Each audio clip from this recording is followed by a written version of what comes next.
New York, début 71. Alors que le producteur de la Paramount, Rob Evans, rentre à son hôtel, le téléphone de sa chambre sonne. À l'autre bout de la ligne, Joseph Colombo, le parrain d'une des plus grandes familles mafieuses de New York. We don't want to blow your brains out nor harm your children. We're just asking you to leave town and stop with this idea of making a film about the family here. Got it? So Bob said, I'm not producing it. Al Ruddy is. Et le parrain va lui répondre sans broncher. When we kill a snake, we chop its head off first. Et ça va pas être le seul coup de pression du mafieux. Those who go against the league will feel his sting. Dans cette vidéo, je vais vous raconter les coulisses hallucinantes du parrain ou comment la mafia a réussi à infiltrer Hollywood. When they heard that a movie was being made, well, Joe Colombo said, this movie's not going to be made. Cette vidéo est en collaboration avec D-Block, partenaire de la chaîne depuis plus d'1 an. D-Block, c'est la première banque française qui te facilite la vie pour gérer tes comptes avec tes cryptos sur la même appli. Plus besoin d'attendre que ta banque accepte ton transfert vers un exchange, plus besoin d'attendre 5 jours un virement pour acheter des bitcoins. Non, tout ça, c'est fini avec D-Block puisque ton wallet crypto est directement intégré à ton compte courant. Tu peux donc au même endroit déposer tes cryptos directement sur le compte, lancer des virements comme ton loyer ou faire de simples achats. Et en plus d'être compatible avec Apple et Google Pay, vous pouvez aussi créer des cartes à usage unique. L'application génère un numéro de carte, vous faites un achat et le numéro disparaît, donc aucun risque que ce soit utilisé après. Pour ouvrir son compte, c'est super simple, ça prend moins de 3 minutes et l'app est super intuitive. D-Block cumule aujourd'hui plus de 200 000 téléchargements et c'est la première fintech agréée par la Banque de France et l'AMF. Et en téléchargeant l'app sur votre téléphone avec le lien dans ma description, vous aurez 3 mois premium offerts à la création de votre compte pour les 1000 premiers. Merci à eux d'être partenaires de la chaîne. L'histoire commence en 1967. À cette époque, Mario Puzo, un auteur italo-américain qui vit à New York, galère à vendre ses livres. Et en plus de ça, il est endetté jusqu'au cou, puisque dès qu'il gagne un peu d'argent, il les joue à chaque fois dans les machines à sous des casinos à Las Vegas. Little fat guy used to come in the Sands and other hotels. He was a stone gambler. Loved to gamble, day and night. Ses romans n'ont donc aucun succès, et pour se refaire, il décide de changer de style en s'intéressant au monde très fermé du crime organisé. People once called New York Fun City. Now the police and firemen's unions in New York are calling it Fear City. On est à une époque où New York est tenue par les 5 grandes familles mafieuses, qui sont infiltrées dans l'économie locale, le trafic de drogue ou encore la prostitution. They had judges they put on the bench. They controlled restaurants in New York City. They had hospitals they controlled. The docks, the ships. I go on and on. Donc un sujet fascinant que l'auteur décide de traiter dans son nouveau livre qu'il appellera dans un premier temps Mafia. Et le Mario, il est tellement en galère d'argent à ce moment-là qu'avant même de sortir le livre, il va taper à la porte des studios Paramount pour vendre les droits. His agent had told him not to sell the story to Paramount. Didn't want him to. Thought he would hold out and make a lot more money. L'auteur rencontre alors Robert Evans, le directeur de la production à Paramount, pour vendre une option sur une possible adaptation du livre. Et la négociation, elle va aller très vite. He says, okay, I'll give you 10 grand. He goes, well, can you make it 15? And Evans says, what about 12.5? Mario vend donc les droits de son livre 12 500 $ contre l'avis de son agent. He defied his agent. He sold the story to Paramount just to get the money to pay off his gambling debt. 2 ans plus tard, le 10 mars 1969, le livre, cette fois renommé Le Parrain, sort et devient très vite un best-seller. Plusieurs millions d'exemplaires sont vendus et 3 mois plus tard, en juin 1969, la Paramount active son option et envoie 65 000 $ de plus à Mario Puzo. Le Parrain est donc lancé en production, le jeune producteur Al Ruddy est nommé pour produire le film, Francis Ford Coppola est choisi pour le réaliser, tout semble aller pour le mieux. La petite équipe se lance dans la préparation et l'écriture du scénario définitif, tout le monde est content, sauf peut-être un certain Joseph Colombo, parrain de la famille Colombo, une des 5 plus grandes familles de la mafia new-yorkaise, qui va tout faire pour empêcher le tournage du film. When they heard that a movie was being made, well, Joe Colombo said, this movie's not going to be made. Joseph Colombo, dit Joe Colombo, c'est donc le grand patron de la famille du même nom, la famille Colombo. Further, we welcome please Mr. Joseph Colombo. Et Joe Colombo, entre un assassinat ou un trafic de prostitution, il passe son temps à râler contre le gouvernement américain. Depuis quelque temps, il en a marre de voir ses proches, ses amis et tous ses membres de sa communauté se faire persécuter au quotidien sous prétexte qu'ils seraient tous liés, de près ou de loin, au crime organisé. I was wondering how you answer the people who constantly imply that you're associated with organized crime. I would say it's distressing to all people. Mm-hmm. And I would also say that to associate anybody with organized crime and just label them or stigmatize them or guilt by association or guilt by innuendo is very unfair. to anyone. On est à une époque où la communauté italienne en a marre des stéréotypes négatifs et de la discrimination, les présentant souvent comme des mafieux dans les médias. Everybody thinks, if your name ends in a vowel and you're Italian, you're somehow associated with the mafia. So people took offense to it. Many Italian Americans began to protest that Italian Americans were being singled out and that they were being harassed. Every time you see something, you see that the FBI is labeling Italian people belonging to an organization which they refer to as the mafia. As far as we're concerned, as Italian people, there is no such thing. It's a word that's been invented by the law enforcement agencies, and we don't feel it's right. En mars 70, son fils se fait arrêter pour escroquerie. Et pour Colombo, c'en est trop. Il accuse alors le FBI d'harcèlement et de discrimination envers sa famille et sa communauté, injustement ciblée. I'll say that the conspiracy in this country against all Italian Americans. And I won't stop saying it until I feel that the father of our country treats us all like his children. Et il va jusqu'à organiser une manifestation devant le siège du FBI le 30 avril. Inspiré par les mouvements des droits civiques portés par Martin Luther King, Rosa Parks et Malcolm X, il va créer en avril 70 sa propre ligue, la Ligue de défense des droits civils des Italo-Américains.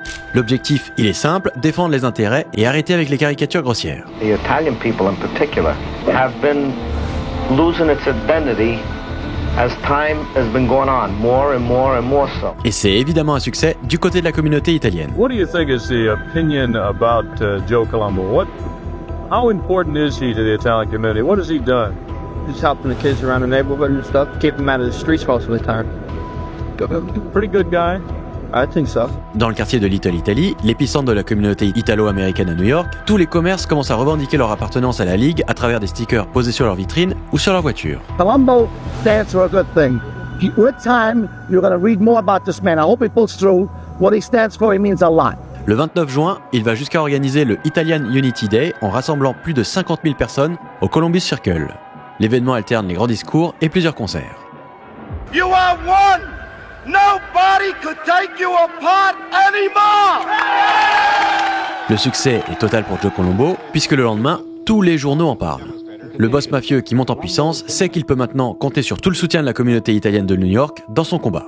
Donc le jour où il apprend que la Paramount va adapter le livre Le Parrain en film, et donc mettre en lumière les activités de la mafia au cinéma, il décide de passer à l'action. They claimed there was no mafia, that there was no Cosa Nostra, and they didn't want us to make a movie about mafia or Cosa Nostra. Un soir de novembre 1970, il arrive à remplir le Madison Square Garden, salle emblématique de Manhattan, et lève jusqu'à $1,5 million en une soirée pour faire arrêter la production du film. As long as it does good things, the league will get stronger and stronger, and those who go against the league will feel his sting.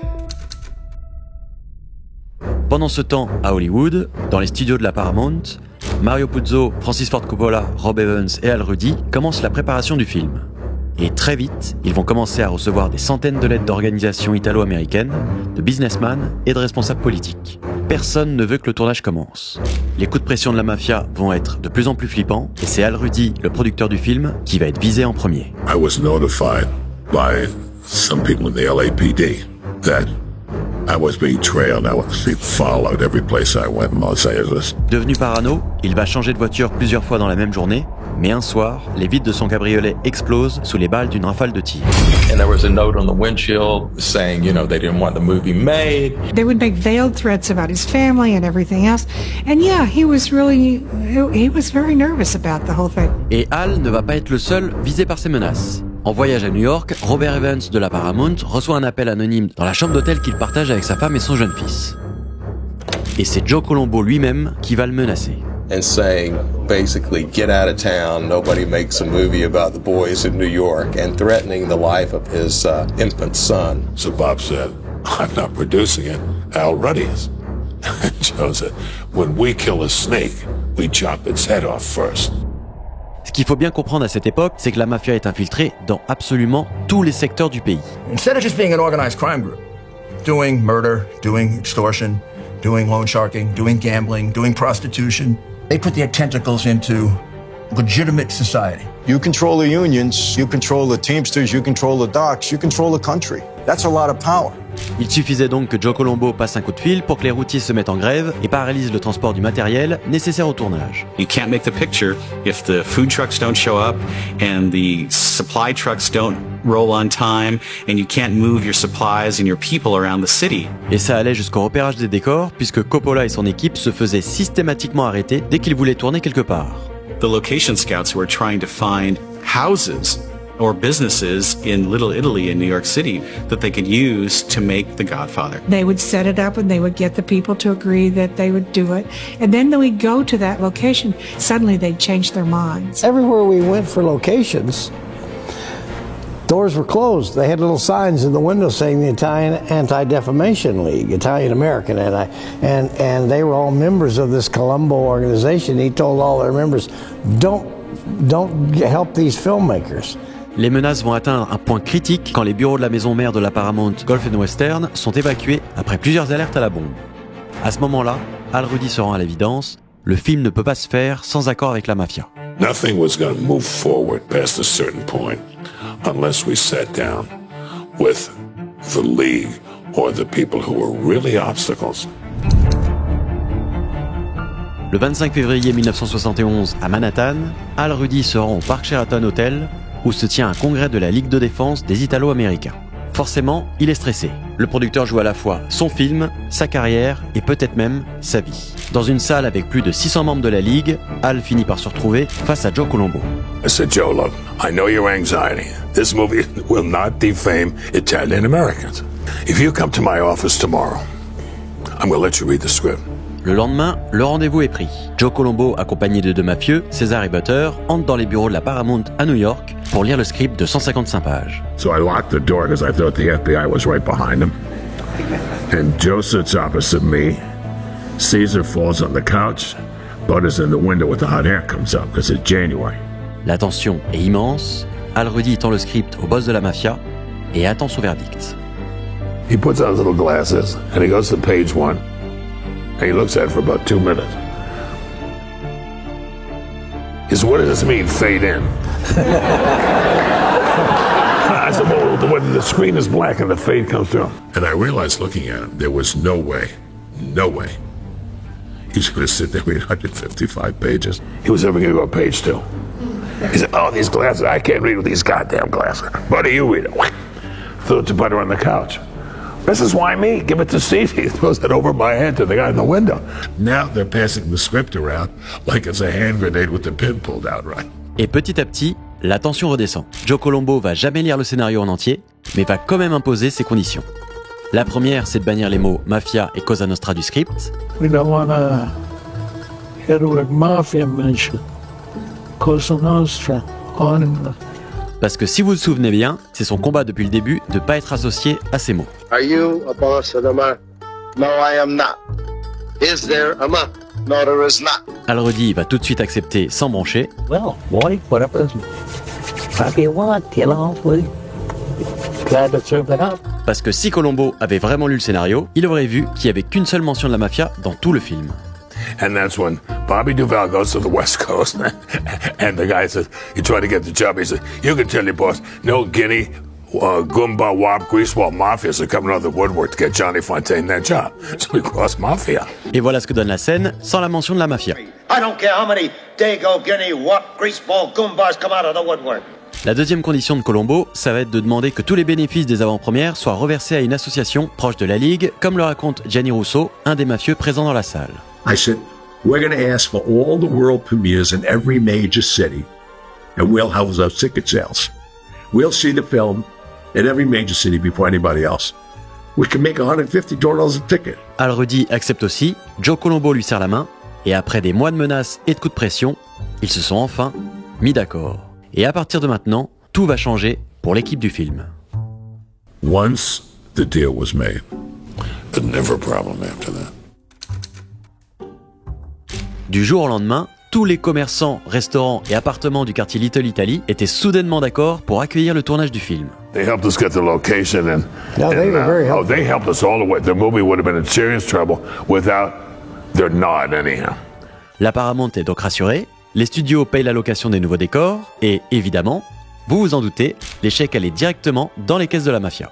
They allowed them to use these premises, apartments, bars, restaurants, but they had to pay for it. And the mob got the money.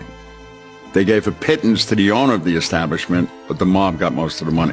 Pour la maison de Don Corleone, cette fois, la production n'aura pas grand-chose à payer, puisque la mafia va mettre la pression au propriétaire pour qu'il accepte de prêter sa maison. Tout ce qu'il faudra faire en échange, c'est réparer son toit qui a une fuite. Ouais, Quelquefois, les mafieux peuvent être conciliants. Et pour l'anecdote, sachez que la maison a été disponible à la réservation sur Airbnb. Bref, la mafia s'implique beaucoup dans la préparation du tournage et certains vont même en profiter et aller jusqu'à demander à jouer dans le film. There were clearly people in New York, League members among them, who wanted to be in the picture. And if you need Italian Americans to be in the movie, why can't it be us? The families were putting big pressure on us to hire some of their people who wanted to be actors, some who wanted to change their profession from being professional killers to being actors. And so we did in fact hire a couple of people that way. Et ça a commencé avec Lenny Montana qui joue Luca Brasi dans le film. Lenny, c'est un ancien catcheur professionnel, il a un physique ultra impressionnant, il a fait de la prison. Bref, il est parfait pour le rôle et ça, Al Rudy et Coppola s'en rendent compte très vite. So I went over and I met Lenny. And I brought him over to Francis. He was perfect. Mais ce qu'il a pas dit au moment du casting, c'est que c'était aussi un homme de main de la mafia. Lenny Montana was a hitman and a bodyguard for one of the big families. He wanted to change his career and become an actor. Sur le plateau, Lenny ne connaît absolument pas le monde du cinéma. Il est complètement perdu. Il aurait même demandé à Marlon Brando si Marlon Brando était dans les parages pour le rencontrer. Et comme c'est tout nouveau pour lui et qu'il n'a jamais joué de sa vie, et bah forcément, il stresse avant chaque scène. Si bien que la scène où on doit répéter son texte avant de rencontrer Don Corleone, Don Corleone, I am honored and grateful that you have invited me to your home. C'est un plan que Coppola a filmé quand Lenny répétait vraiment son texte, sans savoir qu'il était filmé. So he was talking to himself, this big man, so afraid, and Francis shot that and realized, gee, that's perfect. Because he was really just doing his line. Et Lenny Montana ne va pas être le seul membre de la mafia à rejoindre le tournage en tant qu'acteur. Ça va être aussi le cas de Gianni Russo qui joue Carlo Rizzi et qui lui a carrément négocié son rôle avec Joe Colombo à ses côtés. So I said, Joe, what about me? He said, yeah, what about him? I want you to take care of my boy. So right away, Al Ruddy, the producer, said, oh no, we're going to give him a part in the movie. I said, excuse me, you ain't going to give me a part in this movie. I just made this deal. Either I'm playing Michael, Sonny, or Carlo. So they said to me, and this may be a shock even to you, they say to me, well, Michael's already been cast. I said, by who? He said, we're going to use Jimmy Kahn. I said, what about, Sonny? They said, Sonny is going to be Carmine Caridi. I said, well, who's playing Carlo? They said, we didn't get to that part yet. So I said to Joe, Joe, I want to play Carlo. So he said, he's playing Carlo. They all looked at each other and they said, yeah, that's how I got in the movie. James Caan, qui joue le rôle de Sonny, le fils aîné de Don Corleone, c'est un peu plus flou. Il était acteur de métier, mais il passait aussi beaucoup de temps avec la mafia. He didn't pay homage to the mob. He was friends. Il était d'ailleurs si proche que le FBI a lancé une enquête sur lui. Son fils, Scott Kane, que vous avez notamment vu dans Ocean's 11, a d'ailleurs pour parrain Andrew Russo, un des mafieux de la famille Colombo. They're very good friends. Jimmy Kahn had no problem in saying that, and aligning himself with Andrew, and he shouldn't have. Autre anecdote que je trouve géniale, parmi les 750 figurants de la scène du mariage au début du film, beaucoup font partie de la famille Colombo. All the Colombo family. Everybody was there. In fact, the crew, when Barzini's sitting there, they're all good friends of mine. They're real guys. Et le photographe qu'on peut voir dans cette scène quand Sonny lui dit de dégager, c'était tout simplement le photographe de la Ligue de défense des droits civils des Italo-Américains. Bref, la préparation du tournage avance bien, de nombreux mafieux s'incrustent dans le film, tout semble aller mieux, sauf que ce fameux deal secret entre Al Rudy et la mafia, il va malheureusement pas rester secret très longtemps. Le 19 mars 1971, Joe Colombo invite Al Rudy au siège de sa ligue pour suivre une conférence de presse. Il prend sa voiture, s'arrête au 635 de l'avenue Madison, monte dans l'ascenseur, et petite surprise... I get in the elevator with 40 guys with sun guns. Where's everyone going? Et plus le producteur va monter les étages, plus il va comprendre qu'en réalité, c'est lui qui va présenter la conférence de presse. I go to this meeting and NBC, ABC, everyone is there, that I made a deal with the Italian American League to take the word mafia. The purpose of this conference is to inform the American public, hopefully through the media, of the cooperation and the consultation that we are having at Paramount in the filming of The Godfather with the League. The fact that they have been helpful to us, that we are working in concert with them to come out with a film that we believe will be highly entertaining and critically important. We found a simple way to accommodate what they wanted. Firstly, we were omitting the words Cosa Nostra and Mafia. Juste à côté de lui, le fils de Joe Colombo, Anthony, en remet une couche. Because of the concern of Mr. Ruddy and Paramount Pictures, this movie will not use these words, Mafia and Cosa Nostra, which have for so long defamed the Italian-American people. Et on sent qu'Al Rudy est pas du tout à l'aise face aux questions. Feel at all intimidated By what? by this action on the part of the Italian Civil Rights League? Not only am I not intimidated, but they have been very helpful to me in physically setting up certain aspects of this production. I couldn't push what the lesions were because I didn't want to lose the mob. Et ce qui devait arriver arriva. Le lendemain, toute la presse relaie l'information et dévoile aux Américains que la Paramount a accepté de collaborer avec la mafia. It was in every newspaper in America that we had made a deal with the mafia in order to be able to shoot. Forcément, du côté de la Paramount, ils sont furieux. Les gens pensent qu'ils ont conclu un pacte avec une organisation criminelle et l'action du groupe de Gulf & Western, la société propriétaire du studio, s'écroule en bourse. Their stock is dropping because I made a deal with the mob, and that's it. Charlie Blue Horn, le patron de Gulf & Western, convoque immédiatement Al Rudy. Charlie was going crazy because of his stockholders. He was just in a panic. Yeah, if he had a gun right there, he would kill me on the spot. I could see the executioner smile on everyone's face. But you wrecked my company and blah, blah, blah. It's going to take me years to go legit, and one day you've wrecked it. Et alors que le tournage commence, Al Rudy est viré du projet. Charlie Blue Horn appelle Francis Ford Coppola pour le prévenir et le réalisateur va tout faire pour le sauver. Francis Coppola came to Al's rescue, and he went to Charlie Blue Horn and said, look, if you want to make this movie in this town, and you want it to get done in a timely, inexpensive way, it's going to take an Al Rudy to make it happen. Don't let Al leave. I will have to stop the movie right now. Yep. He called me back. I went to his office. He was salivating at this time. We'll talk to the press one more time. I will kill you with my own hands. I said, calm down, Charlie. So now I'm back on the movie. Le tournage est sauvé et peut continuer, mais pour autant, ça va pas être la fin des galères. Tourner à Little Italy, ça veut aussi dire se faire systématiquement juger par les habitants et commerçants d'origine italienne qui scrutent le moindre détail de la production du film. Et parmi eux, des membres de la famille eux-mêmes descendaient de chez eux pendant le tournage de certaines scènes pour donner des indications à Coppola pour mieux coller à la réalité. Why do you make him look so old and all those old clothes? Get him a silk suit or something. Le sang est pas assez réaliste, le costume ne correspond pas vraiment à ce qu'il portait dans la réalité, bref, ça devenait carrément un tournage participatif. They were complaining. They were saying, hey, that's not the way they do it. Look at him. Look at his hat. He's got his hat. He's got it pinched in the front. It's got to be a block. He's got to be a block hat. Yeah, look at the way they're holding those guns like they're flowers. They don't know how to do it. They don't know how to shoot a guy. And these guys, I assumed, had experience. Et avec autant de mafieux présents sur le plateau, forcément, ça attire la curiosité du FBI. Everywhere we went, restaurants, wherever we would go, there was the ubiquitous white Ford, which we knew from past experience was the FBI. La mafia avait tellement infiltré le film que le FBI avait décidé de cibler l'équipe de tournage et lancer une enquête sur eux. Watched by everybody. Was the government aware of the FBI, what we're doing? I guarantee you. Was the New York Police Department? Guarantee. Et du côté des autres familles mafieuses de New York, voir que toutes les autorités du pays les pistent grâce au film et qu'un des leurs s'affiche publiquement, Further, we welcome please Mr. Joseph Colombo. Ça commence à les énerver. Can't really be a media celebrity and still be in the mafia. They don't like that. Is there a mafia? No, there is not. The old mafiosa, they didn't want that. They wanted silence. They wanted to stay in the shadows. Donc pour les autres grandes familles, c'est décidé, il faut éliminer Joe Colombo. En créant la Ligue des droits civiques italo-américaine et en s'affichant plusieurs fois à la télé et en conférence de presse pour parler du parrain, Joseph Colombo a de plus en plus attiré l'attention sur lui et donc par extension sur les activités de la mafia. Et ça, Carlo Gambino, le chef de la famille la plus puissante, il commence à perdre patience et voit Colombo devenir un problème pour ses activités. Everybody was taking photographs, the FBI knew who everybody was, so Joe Colombo did not ingratiate himself with a lot of people as a result of the League. Et dans la Cosa Nostra, quand il y a un problème, faut l'éliminer. Donc pour régler ce problème et donc organiser le meurtre de Joe Colombo, il décide de recruter un autre Joe, Joe Gallo, surnommé aussi Crazy Joe, un mafieux tout juste sorti de prison qui a une dent contre Colombo depuis un bout de temps.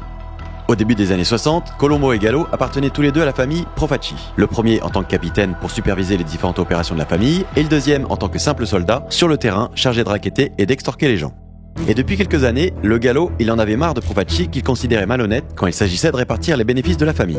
Gallo a donc tenté plusieurs fois de le renverser pour prendre le contrôle de la famille à sa place. À chaque fois, ça a été un échec et le 15 novembre 61, il va même être envoyé en prison pour extorsion et va devoir purger 10 ans loin de la mafia. 3 ans plus tard, en 64, suite à la mort de Profaci, c'est donc Colombo qui va en profiter et prendre à sa place les rênes de la famille, qui devient cette fois la famille Colombo. Donc forcément, le 11 avril 71, après 10 ans dans une cellule à préparer sa vengeance, quand Gallo sort enfin de prison, il va très vite vouloir se venger et tuer son plus grand rival, Joe Colombo. Joe Gallo always resented the fact that Joe Colombo was the boss. He thought it should have been him, and so, you know, the word was out that this was his way to get even. The bottom line is jealousy. Gallo wanted to be the boss of the family, Colombo was the boss of the family, and Gallo wanted to take him out. Simple as that. Le 28 juin 1971, alors que le tournage du Parrain se déroule à quelques rues, Joe Colombo organise le deuxième rassemblement de sa ligue à Columbus Circle. À nouveau, des milliers de personnes sont réunies. Colombo finit son discours et descend de la scène. As Joseph Colombo is making his way through the crowd, a gunman approaches him and gets off 3 shots.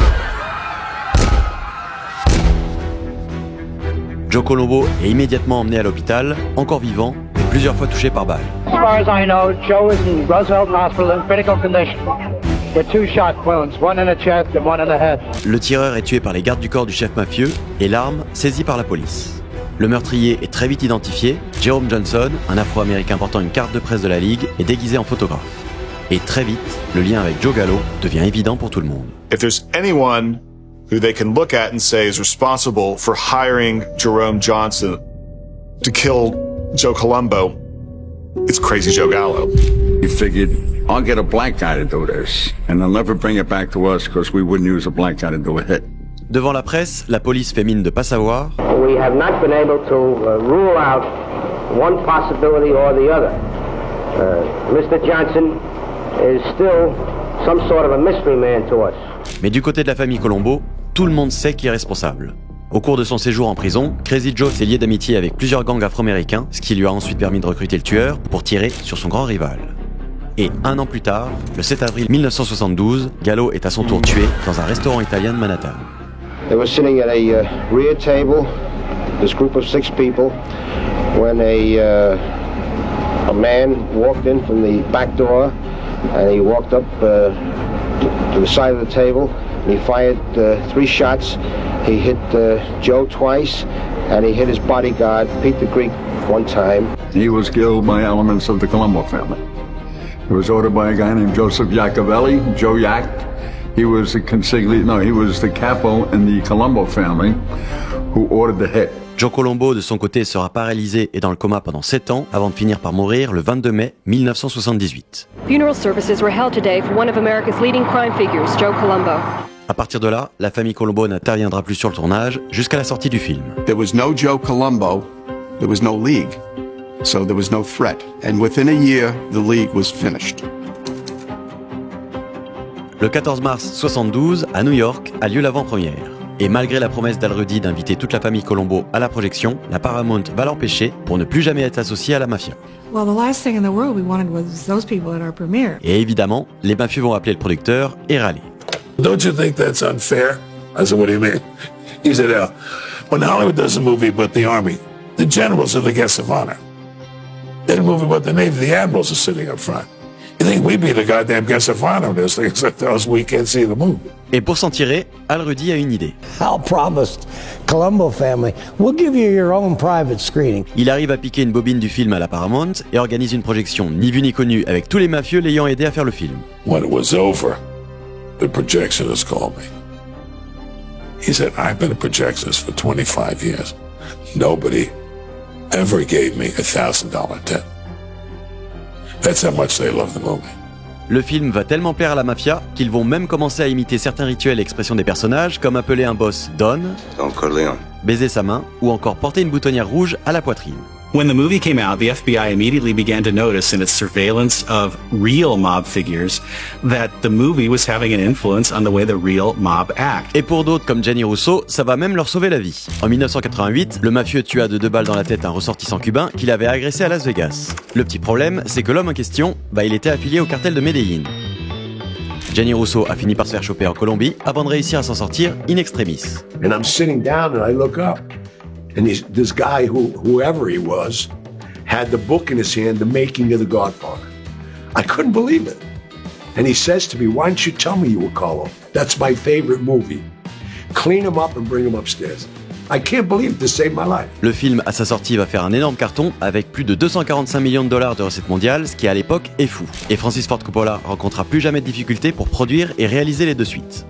Par contre, ça va pas être le seul tournage galère de sa carrière. Si ça vous intéresse, j'ai sorti un livre avec plein d'anecdotes de cinéma, et notamment le tournage chaotique d'Apocalypse Now que Coppola a réalisé en 1976. Et en octobre dernier, il a sorti Megalopolis, que j'ai eu la chance de voir au Festival de Cannes quand le CNC m'a invité.